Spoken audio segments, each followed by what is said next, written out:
Hello, everybody, and welcome to Sake Revolution. This is America's first sake podcast.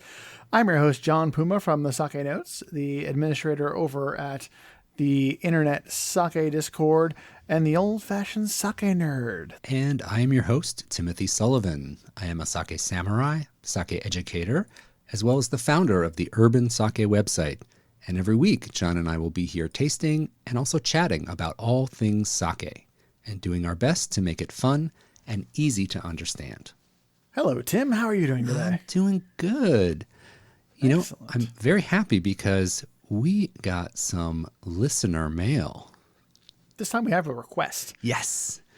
We got a great show idea from one of our listeners, and we decided that would make a perfect topic for today. Excellent. And what is it? What are we talking about?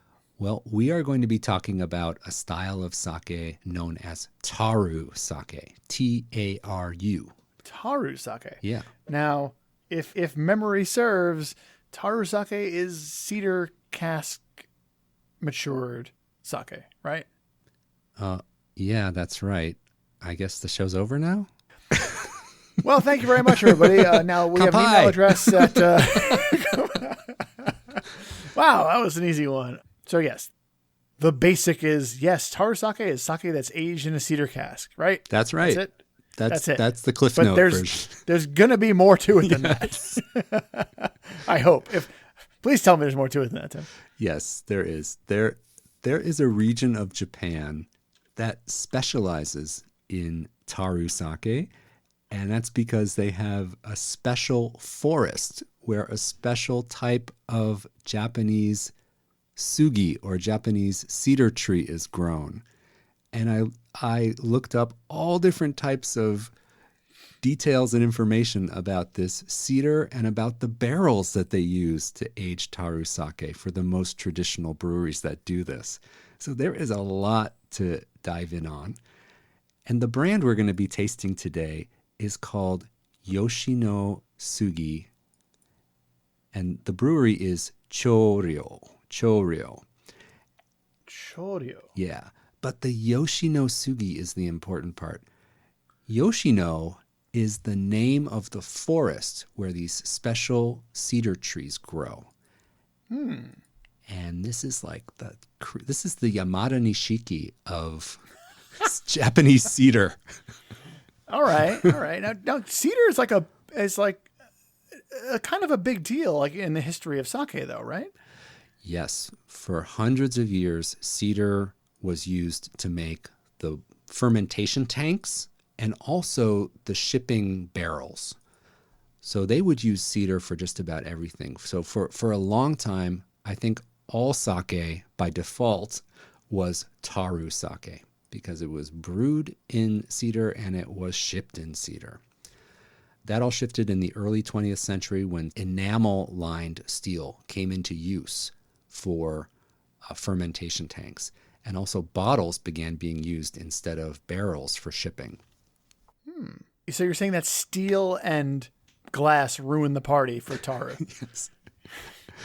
Yep. And Taru actually, for brewing, the giant fermentation barrels they used to use, those are very difficult to keep clean and sanitary. So bringing in the enamel-lined steel tanks was actually a big improvement for avoiding any contamination in the sake. That was a big step forward, but it made Taru sake kind of retreat into this more historical style. So it's not common. You don't see it as much anymore, but there are breweries that specialize in this, and that's what we're going to talk about today. Oh, okay. Cool. How far into your sake journey were you when you first had Taru sake? If you had to estimate, I imagine you're not going to know exactly. That's a great question. Taru sake is available here in New York. I remember having it maybe in the first year that I was into sake. Yeah. Huh. Yeah. And I remember thinking how strange it was. It took me a while to come across it. I didn't know it was a thing, so I wasn't seeking it out. And when I eventually came across it, somebody's like, this is like, because cask aged stuff in the wine world, in a lot of different things, in certain whiskeys, aging something in a cask it's a thing. Like it's a technique that bleeds flavor into the beverage, and it's used in so many different types of drinks. And sake has that also. And I just, there was no way for me to know that. Yeah. So it was kind of funny when it came along. I was like, oh, all right, cedar, sure. And I was surprised. It was a very interesting, because I think, I don't want to spoil the rest of the show, but I think that the cedar does typically come through a little bit. Oh yeah, for sure. Yeah. So Tim, have you had something that was like aged in like red wine casks or sherry casks or something like that? Like maybe a whiskey or something along those lines? Yeah, I have. Of course, I've had some whiskey I've tried.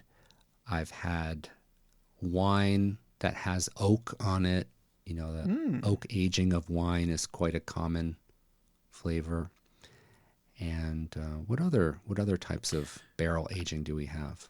I've had red wines that were aged in bourbon barrels. Ooh, and that adds a little bit of a little something, a little something to the wine, and there really is a difference. Like, it's something it's not like a situation where you're like, well, you really can't taste it. It's like, no, you can really taste it. Yes. And in the case of whiskey, it's like a big part of what gives whiskey its color and flavor comes from that barrel aging.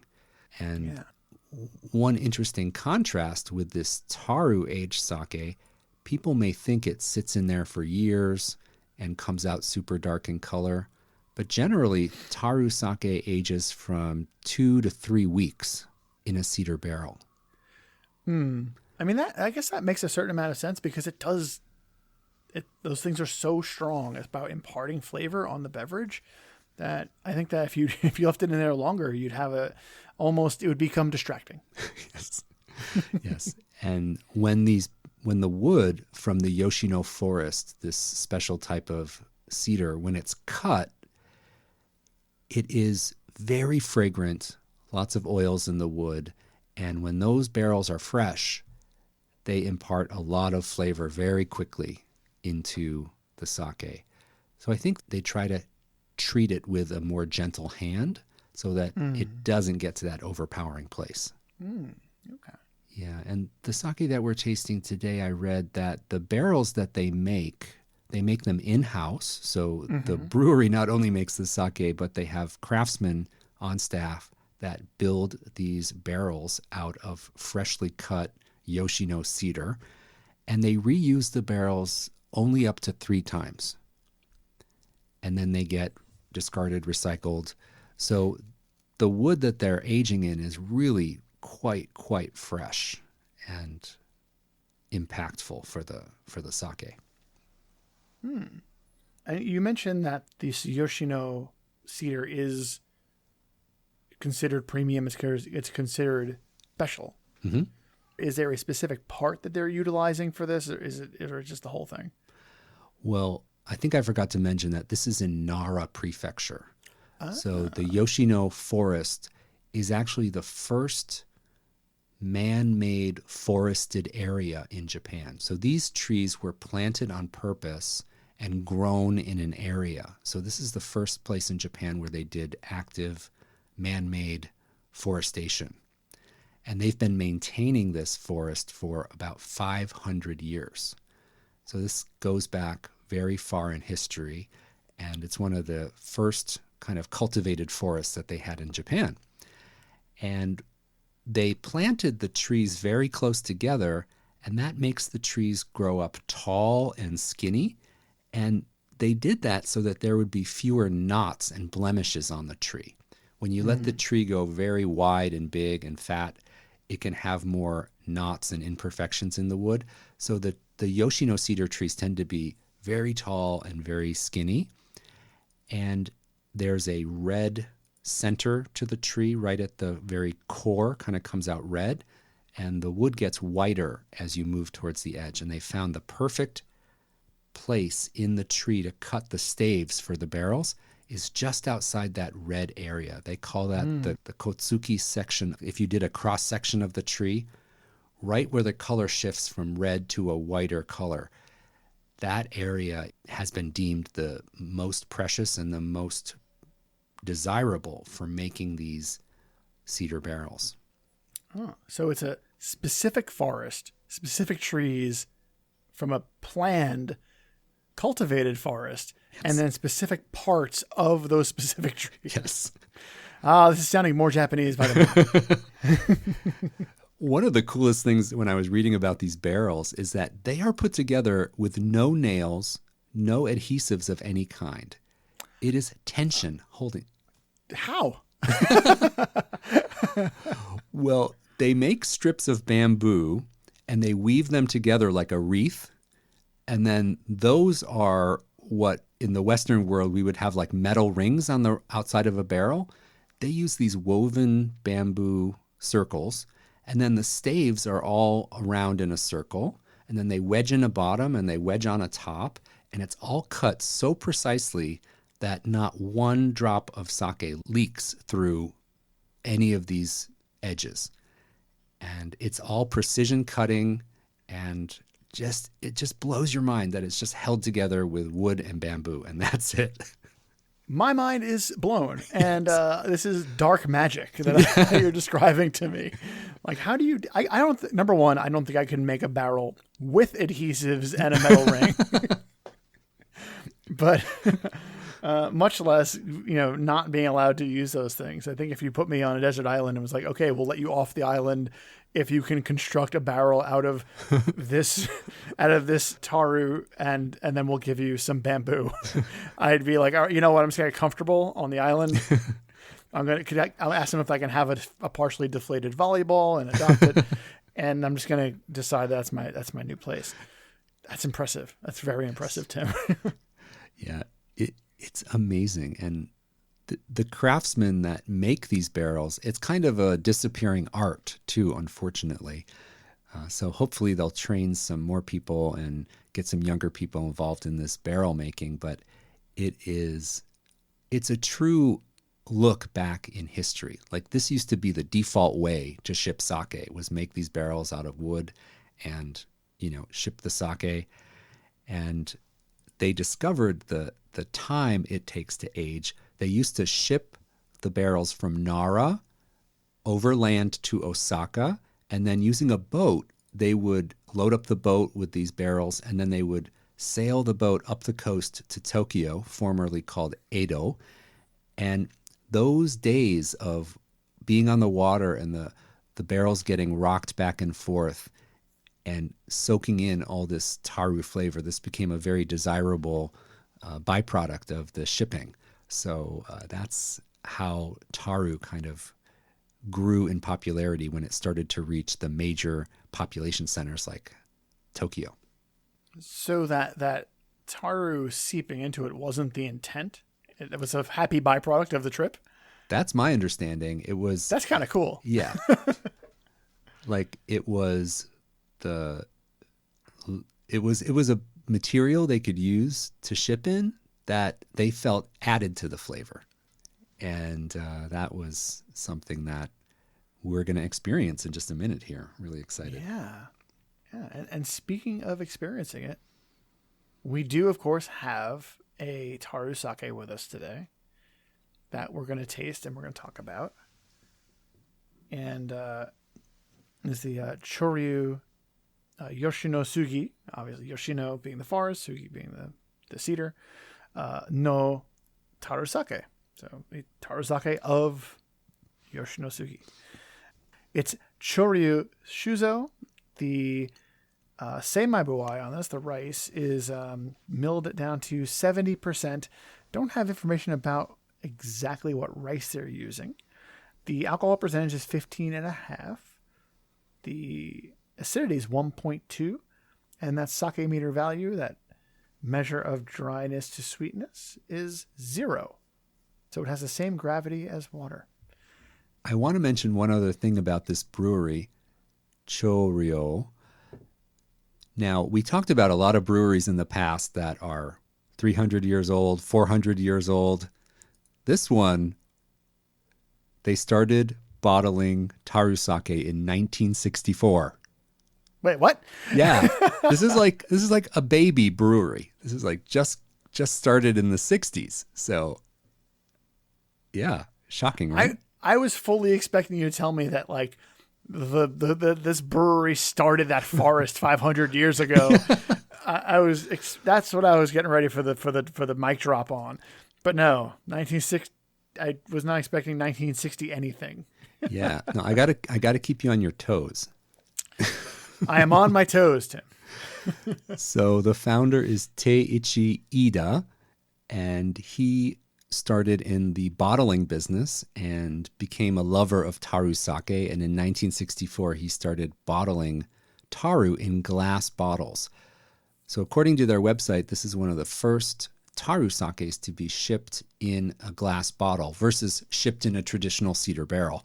So this was kind of bringing Taru sake a step into the more modern age. And they did that in the early 60s. And they've been a well-known producer of Taru sake since then. Well then. Interesting, right? Yeah. I like you always find these little trivia bits, Tim. I appreciate that. All right. Shall we open? Yes. Let's open up our Taru sake.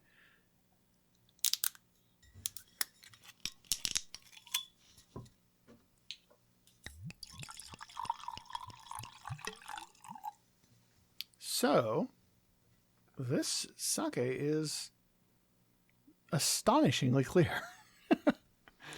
Yes. I know we said it's the same weight as water, but it looks like it's the same color as water. Yeah. And for being exposed to wood for 3 weeks, you think it would take on a noticeable amount of color, but it's super, super subtle, very clear. The label of this bottle is also interesting. It has like an 1800s woodblock print of a barrel maker making a very large Taru sake barrel. Do you see that? Yes, very large in that he's in the barrel on its side, and it's like 3 of him tall. Yeah, so this would probably be a brewing barrel, but we have all the equipment that I saw in the videos for making these barrels. It's pretty much unchanged, and it's a beautiful historical looking label. Love it. And on the nose, Tim. Yep. Are you getting what I'm getting? This is not subtle, guys. This is aged in a cedar barrel, and when you put your nose up to this, you get that cedar. It has that fresh wood. What are your associations with this cedar smell? I think of like, an old hope chest or something like that, like a cedar lined hope chest, or maybe have you ever had cedar hangers in your closet before that? No? No, for me, I don't know exactly why, but for some reason, I always associate the smell of cedar with the winter, with snow. Yeah. And so when I smell this, I'm just like, Christmas. It's Yeah. So it's kind of appropriate right now. Yeah. I think of all those different things in the house where I lived growing up that had cedar in them, cedar lined boxes or whatever. And it's just a very, smell is so connected to memory. It's a very distinct aroma. There's not a lot of variation to this aroma. No, it is quite specific. Yeah. Now, is it pleasant for you, the thought of like drinking this woody smell? What do you think? It's kind of like, it's relaxing to me. This aroma is very relaxing to me. And that's the sense memory that you were just mentioning, right? Yeah. Like, I think it's soothing. Yeah. Like when you go to the spa and they have like eucalyptus smell, like this kind of, it does have that vibe to it where it's very relaxing and homey. And I imagine for you, having grown up around it, homey would definitely be something that pops into your head. But I think having a cedar hope chest or cedar hangers in your closet, that's very much like a grandma thing to do, I think. So I don't think my grandma had that either. Not everybody maybe grew up with that, but it's a very strong smell, aroma memory that I have. So let's give it a taste. Tim, I think this tastes like sake that might have been aged in cedar barrels. It is not a lot of surprises here. It is doing the thing. It's doing exactly what it sets out to do. Yeah. And I think that's a good thing. They want to make a sake that invokes that older style, that aged in these cedar casks. And yeah, I totally get it. It's a pleasant, and the taste of the cedar is kind of nice. Yeah, it very much is warming in that sense. If you think of like spiced drinks or, that kind of holiday warming spices kind of come across on the palate along with the wood.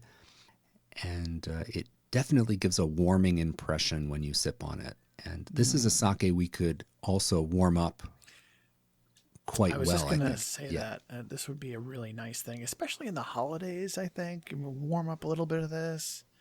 It seems like it'd be nice. Not too warm. Don't make it hot, but just kind of tip it a little bit towards warm. Yeah. I think it's going to be really pleasant. It's going to look outside and look at some snow while it's happening, while you're sipping it. That might be nice. Yeah, absolutely. Now, I'm going to double down a little bit here. I'm going to try something and get the most cedar out of my cedar sake.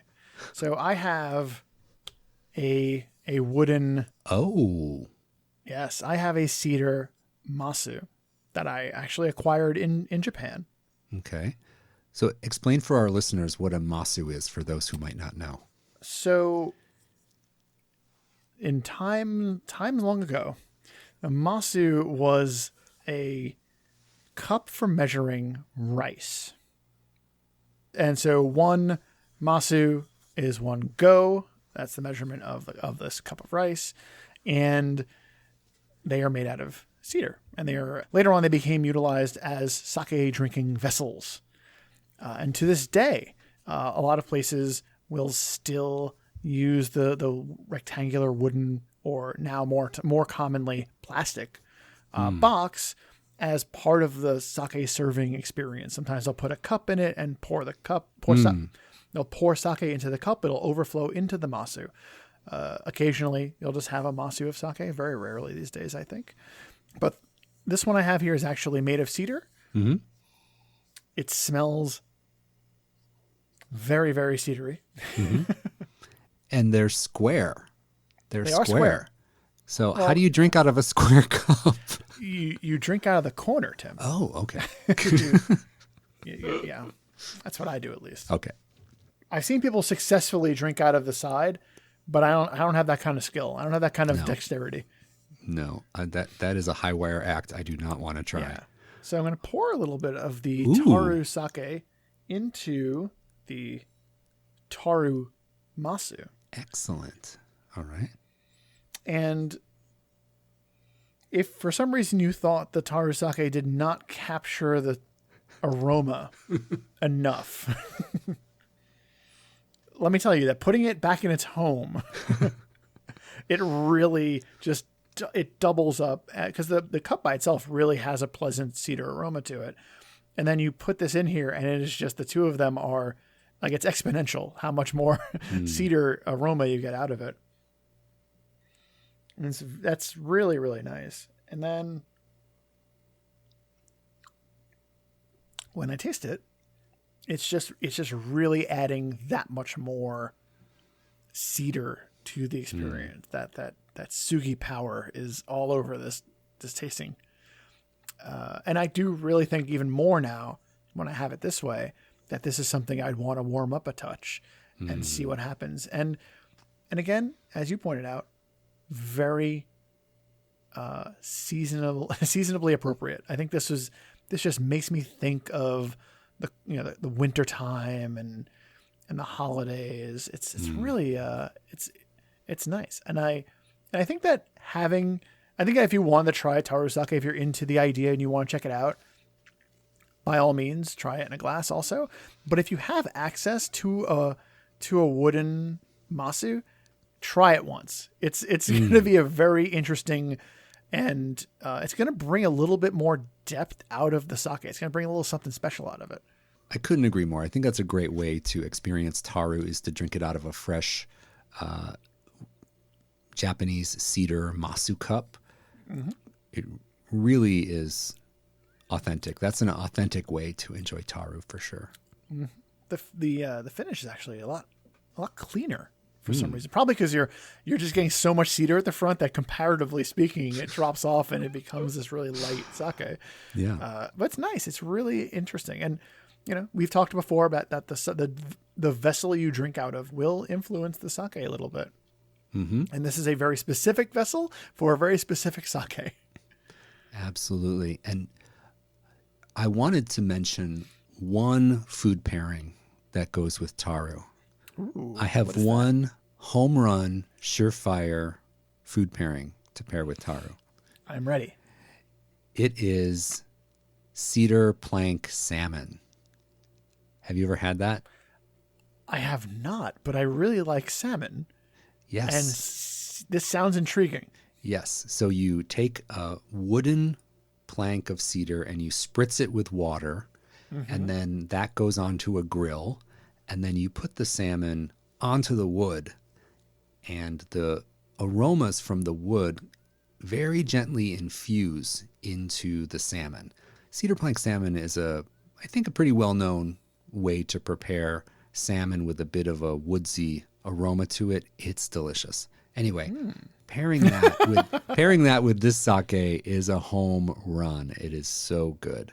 And you just get this littlest hint of the cedar when you're eating the salmon, and then you sip on a dry Taru sake like this one. I'm doing a chef's kiss right now, everyone. Chef's kiss emoji. He really did, guys. Does that sound good to you? So we do have some salmon in the refrigerator, and I've got the majority of a bottle of Taru sake in the house now. So this might be something we do next week and see what happens. Yeah. I don't know where I'm going to get the cedar plank or the grill. I mean, yeah, I have a stove, I have an oven, I have a stove. I don't know. I think this is more of an outdoor activity. The grill, that's going to be hard. Putting the wood on the grill is an outdoor activity. Yeah, I think, oh well. We're city boys. Time. Yeah. We are city boys. Oh well. This was a fun episode. It was a little bit of history and a little bit of that history coming into the modern world and tasting a really interesting kind of sake. Very much so. And interesting, unusual, a little bit of a niche sake, I think. And it's a little fun. It's nice to have something that's a little bit outside of our typical comfort zone. Tim, you're ending 2021 really hitting that sake revolution resolution.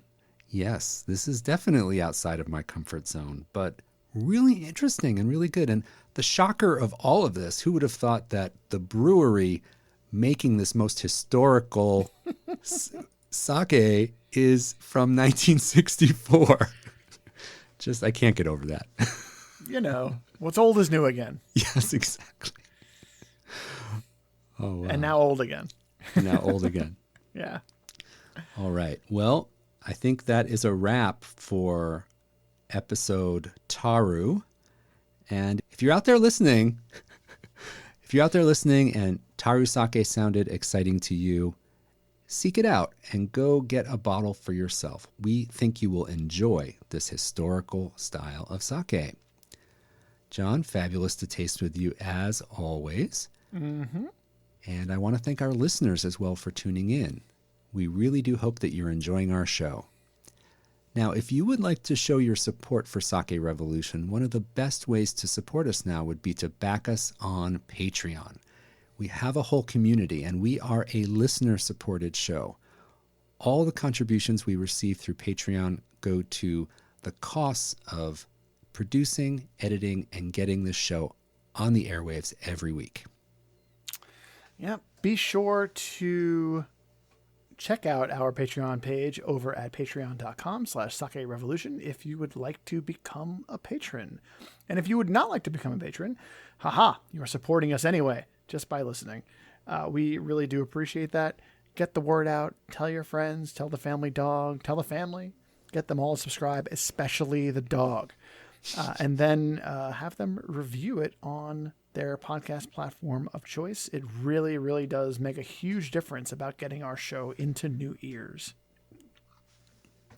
And as always, to learn more about any of the topics or sakes we talked about in today's episode, and if you want to see a handcrafted Yoshino cedar sake barrel, be sure to visit our website, sakerevolution.com, and you can see all the pictures and all the show notes. And if you have sake questions or show ideas, hey, this was a listener request that you need answered, we want to hear from you. Please send them our way. The email address is feedback@sakerevolution.com. So until next time, remember to raise your cedar masu, keep drinking sake, and Kanpai!